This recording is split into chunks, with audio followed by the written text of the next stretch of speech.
৩০ বছর ধরে গাছেই কাটছে লিয়াকত আলীর জীবন।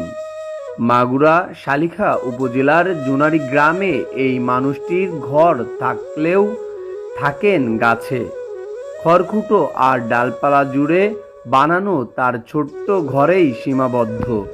দিনে তিনি নানা ধরনের টুকিটাকি কাজ করেন, আর রাতে ফিরে আসেন শতখালী যশোর রোডের পাশে সেই গাছে বানানো দোতলা বাসায়।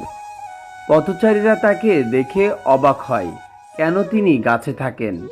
প্রতিবেশীরা বলেন, একসময় লিয়াকত ছিলেন পড়াশোনায় ভালো, চাকরির আশায় গিয়েছিলেন ঢাকায়। সংসার শুরু হলেও বারবার ভেঙে গেছে তার স্বপ্ন। জীবনের আঘাত আর মানসিক যন্ত্রণা তাকে ধীরে ধীরে টেনে নিয়েছে গাছের আশ্রয়ে। এখন গাছেই তার ভরসা, গাছেই তার ঘর। মানুষের ভিড় ব্যস্ত সড়কের পাশে একাকী বসবাস করেন লিয়াকতের জীবনের গল্প যেন আমাদের মনে করিয়ে দেয়, কেউ কেবলমাত্র মানুষ নয়, অজানা কষ্টের ভার নিয়ে বেঁচে থাকা।